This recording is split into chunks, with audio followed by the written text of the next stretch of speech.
Oh, you put it in a race. Yeah. I'm not gonna go crazy.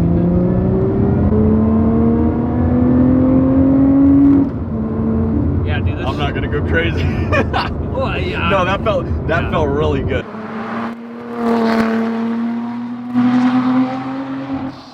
What's up, guys? Today,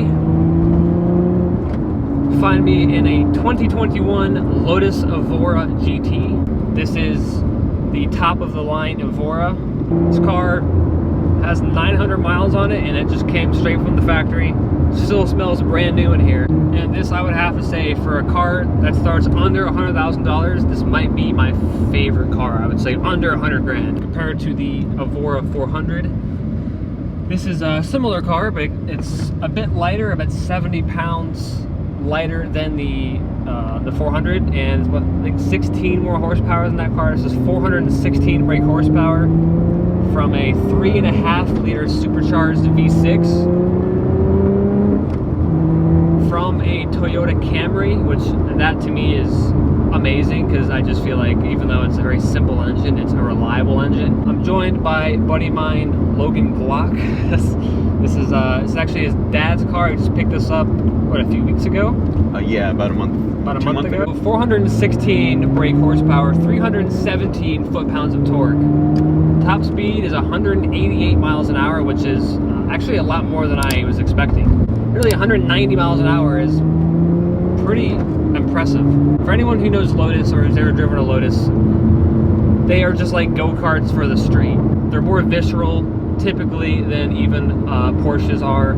This still has hydraulic power steering. Most of the competition now has moved over to electric power steering, so this will, in terms of feedback and overall road feel, this dominates. This car, compared to the 400, does have some extra aero bits all around the exterior of the car, including the rear quarter panel of the car has some extra kind of air passageways to help with downforce, essentially. This car is definitely more track oriented than even the 400, and the 400 was more track oriented than the S, so it just kind of keeps it going up and up.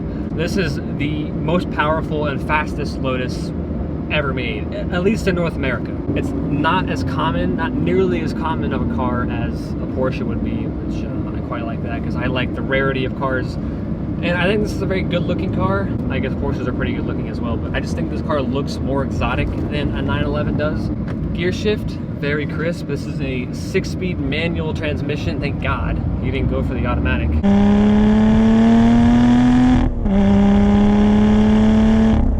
I also love how roomy it is in here. It's the biggest Lotus there is, but it's still a relatively small car. But inside, it doesn't really feel like it. I got plenty of room to like extend my arms out. Visibility is great from, I mean, not the best back there, but I mean, you know, other than that, it's got great visibility.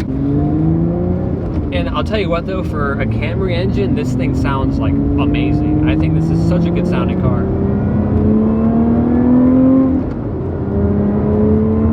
Yeah, dude, it's just, those gear changes are just like perfection. It feels so good to drive. Yeah.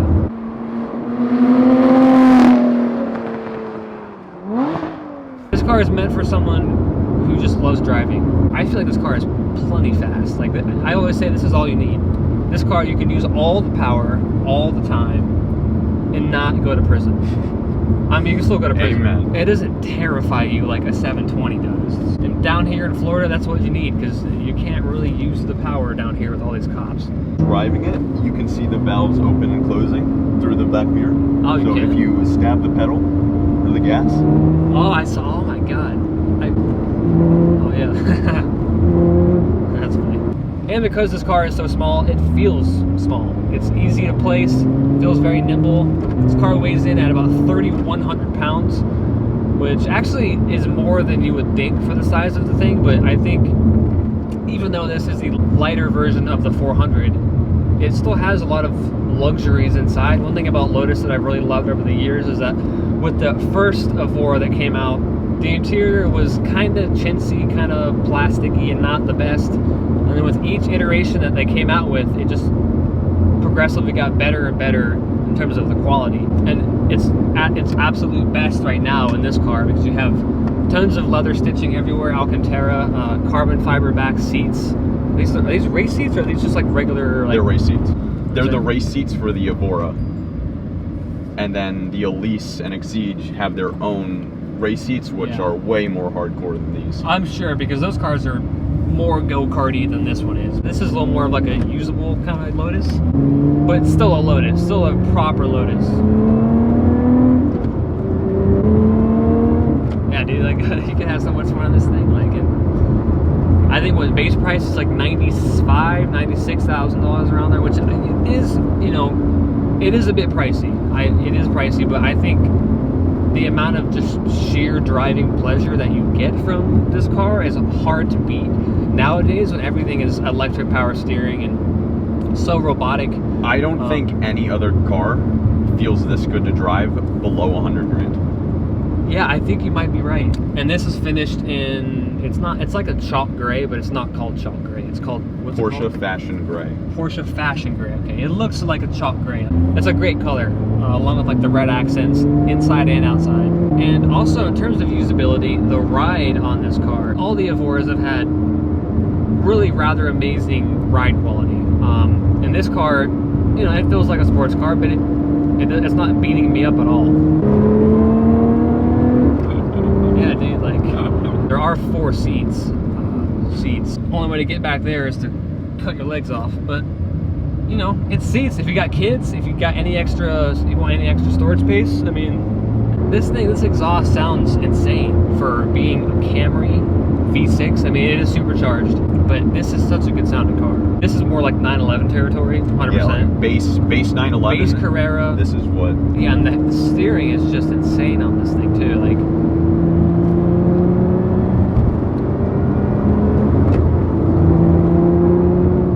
yeah, your dad needs to drive this more. Oh yeah. Massive Brembo brakes. For the size of this car, the brakes are pretty huge, and they work very well, which is much needed. When your car does 190 miles an hour, you're gonna need big brakes. Sitting in traffic, this is a great place to be. I mean, AC works, everything is easy to reach, creature comforts are usable. I do know that the sound system is pretty decent in this car. For what it is, it sounds pretty good. The throttle response is instant on this car too. I've noticed that it's instant. I mean, that supercharger helps out a lot, of course. The power band in this thing is very linear as well. If it was turbocharged, you might expect some turbo lag and the kind of just sudden siege of power that McLarens are known for, where you're just kind of going and all of a sudden you're like, whoa, shit. Like, this doesn't have that. This is a very linear power band, which makes it more predictable, which makes it, I guess you could say, safer in a way to drive, less terrifying, less likely to shit your pants, basically. For the most part, yeah, this is, like I said, this is the perfect amount of power for a fun car, for a toy, whatever you want to call it. It had a little bit of like upshift burble. Like blip. And these are the comfiest seats of this, I guess, orientation that I've ever felt. For this kind of bolstering, it's very comfy. It's not like the, say, Lamborghini Huracan Performante seats, which are literally like sitting on a bag of bricks. It's literally ass. Like, it's terrible. I'll tell you what though, that was 90. That felt a lot faster than 90. I think because the car is so small, everything feels faster than it actually is.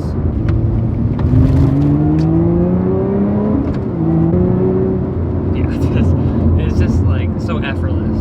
Get over the I think the steering is my favorite part of the car, honestly. Besides like just the way it looks, I would have to say the exhaust, because the exhaust does not sound like anything else. It sounds very unique, right? Like, supercharger whine is addictive, but I will say the steering is probably some of the best steering I've ever felt in a performance car. I would say. Damn. At least modern standards. I mean, just because everything else is electric now. It's the best I've felt in a while. Yeah, dude. It's just like buttery, you know, just buttery. If you want to compare it to a similar Porsche or even just a, I guess, 911, that's probably more appropriate for the price. I prefer this car over Porsche, to be honest. Yeah, the shifter, it's like kind of like a big thing, but I think it has like that nice kind of shift knob on it, and the throws are really like precise. Like, you're not gonna question if you missed the gear or not in this thing. It's very, like, you know. The clutch, I think, is light. I mean, it's a little springy, but I think it's easy to get used to. It does have a trunk. It's not the biggest trunk, obviously, but I mean, it does have navigation. And I love all the different materials in here. Like I said, how the quality of interior has gotten so much better for Lotus over the years. Everything is soft touch. I don't really see much plastic in here at all. I mean, yeah, dude, it's so shocking the amount of room in here. Like, this is a small car, and it should feel claustrophobic. I mean, you're like a good distance from my seat. Like, it doesn't feel claustrophobic at all. No. My friend's 6'7", and he fits in here. Because a lot of people don't really know what this car is. Enthusiasts understand what it is, but the average eye, people don't really know what this thing is. And so because of that, it does have some extra head turner kind of effect to it, I guess. A guy came up to me and asked if it was a McLaren, so. Oh, that's a good sign. That is, yeah, I've literally been at Gulf Coast Motorworks and heard a customer come in and say, like, to a McLaren, oh, this is a Lotus. So it's like, they must think that McLaren and Lotus like look similar, which I don't really see that at all. I think it gets like nearly 30 mpg, like on the highway. I could be wrong, but I remember them talking about that. Maybe not this, maybe like the regular Evora S or something, but this is probably in the 20s for. I think it's 26 or something. Yeah, that's pretty solid. Just people looking as they walk by. Oh yeah, dude, this thing gets a lot. Everyone's just like, like, what is that? Because it's not like it's an ugly, weird car. This is a good looking car. I especially like the rear quarter panel. I was about That's to say the back looks incredible. The front is cool. It's nice. The side is nice, but I like the back rear quarter panel. Yeah, I think if you just love the pleasure of driving and you're not so concerned with shitting yourself every time you get on the throttle, this is like one of those like 0 to 120 kind of cars. And you just want to be able just to use the car. I know I said this with the Boxster S or whatever, but this is a level above that. It's like the Boxster S in terms of it is usable, but this provides even more of that enthusiast kind of essence to it all. It's visceral, it's exciting, it's an event. It's very visceral. And even if you don't want to drive it like crazy, it's quiet inside, it rides nice. It's still got the usable, normal car feel to it. Thank you guys so much for watching. Hope you enjoyed it. Don't forget to subscribe to the channel down below, like this video, comment, and I will see you guys in the next one. What's up, guys? Today I'm in a 2020. This is a 2021. Is it one? Okay. Yep. Today I'm in a 2021 Lotus Evora I already fucked up, dude. Lotus Evora GT.